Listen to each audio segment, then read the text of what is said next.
ನಾನೀಗ ಸುವರ್ಣ ಭೂಮಿ ಏರ್ಪೋರ್ಟಲ್ಲಿ ಇದ್ದೀನಿ.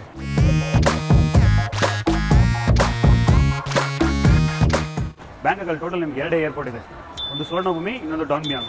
ಸುವರ್ಣ ಭೂಮಿನೇ ನಿಮಗೆ ಮೇನ್ ಏರ್ಪೋರ್ಟ್. ಏನಿದು ಸುವರ್ಣ ಭೂಮಿ ಇಂಡಿಯನ್ ನೇಮ್ ಥರ ಇದೆ ಅಂತ ನೋಡ್ತಾ ಇದ್ದೀರಾ? ಇಲ್ಲಿನ ಕಲ್ಚರು ಇಂಡಿಯಾಗೆ ತುಂಬ ಫೆಮಿಲಿಯರು. ಇಲ್ಲಿನ ಆಚಾರ ವಿಚಾರಗಳೆಲ್ಲ ಮೋಸ್ಟ್ಲಿ ಇನ್ಫ್ಲೂಯೆನ್ಸ್ಡ್ ಬೈ ಇಂಡಿಯಾನೇ. ಹೋಲಿ ಬುಕ್ ಆಫ್ ಥಾಯ್ಲ್ಯಾಂಡ್ ಏನಂತ ಗೊತ್ತಾ? It's Ramakien. It's literally Thai version of Ramayan. Full ಕೇಳ್ಪಟ್ಟಿರ್ತೀರಾ ಥಾಯ್ಲ್ಯಾಂಡಲ್ಲಿ ಬ್ಯೂಟಿಫುಲ್ ಟೆಂಪಲ್ಸ್ ಎಲ್ಲ ಇದೆ ಅಂತ. ಎಲ್ಲ ಇದು ಮೋಸ್ಟ್ಲಿ ಇರೋದಲ್ಲ, ಇಲ್ಲಿ ಬುದ್ಧಿಸಮ್ ಟೆಂಪಲ್ಸ್, ಆಮೇಲೆ ಇವನ್ ಇಂಡಿಯನ್ ಟೆಂಪಲ್ಸ್ ಕೂಡ ನೀವು ನೋಡ್ಬೋದು.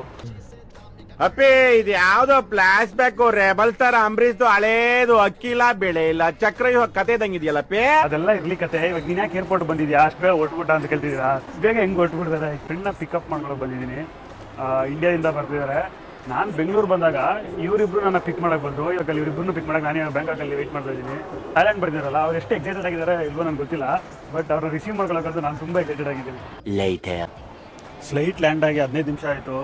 ಇವ್ರು ಯಾವ ಎಕ್ಸಿಟಲ್ಲಿ ಬರ್ತಾವ್ರೆ ಅಂತ ನನಗೆ ಗೊತ್ತಿಲ್ಲ. ಅವ್ರು ಎಲ್ಲಿ ತನಕ ವೈಫೈ ಕನೆಕ್ಟ್ ಮಾಡ್ಕೊಂಡ್ರು ಅಂತ ಮಾಡ್ಕೊಂಡ್ರೆ ಇಲ್ವೋ ಗೊತ್ತಿಲ್ಲ. ನಾನೇ ಅದನ್ನೇ ಕನೆಕ್ಟ್ ಮಾಡ್ಕೊಂಡು ಯೂಸ್ ಮಾಡ್ತಾ ಇದ್ದೀನಿ. 1 hour later. 1 ಅವರ್ ಆಯಿತು ಗುರು. 1 ಅವರ್ ಆದಮೇಲೆ ಇವಾಗ ಕಾಲ್ ಮಾಡ್ತಾರೆ ಇಮಿಗ್ರೇಷನ್ ಮುಗೀತು ಅಂತ. ನಿದ್ದೆ ಬರ್ತಾ ಇದೆ. ಬಂದ್ಬಿಟ್ರು. ಸವಾಡಿಕಾ, welcome to Thailand. How was your journey? ನನ್ನ ಫ್ರೆಂಡ್ಸ್ನ ರಿಸೀವ್ ಮಾಡಿಕೊಂಡು ಹಂಗೆ ಹೋಗೋ ದಾರಿಯಲ್ಲಿ ತಾಯಿ ಸ್ಟ್ರೀಟ್ ಫುಡ್ನ ಟ್ರೈ ಮಾಡಿಕೊಂಡು ರೂಮ್ಗೆ ಹೋಗ್ಬಿಟ್ವಿ. ಇನ್ಮೇಲೆ ನಾವು 3 ಜನ ಥೈಲ್ಯಾಂಡಲ್ಲಿ ಏನೇನು ಮಾಡಿದ್ವಿ, ಎಲ್ಲೆಲ್ಲಿ ಹೋದ್ವಿ ಅಂತೆಲ್ಲ ನಿಮಗೆ ವೀಡಿಯೋಸ್ ಹಾಕ್ತೀನಿ. ಬಾಯ್.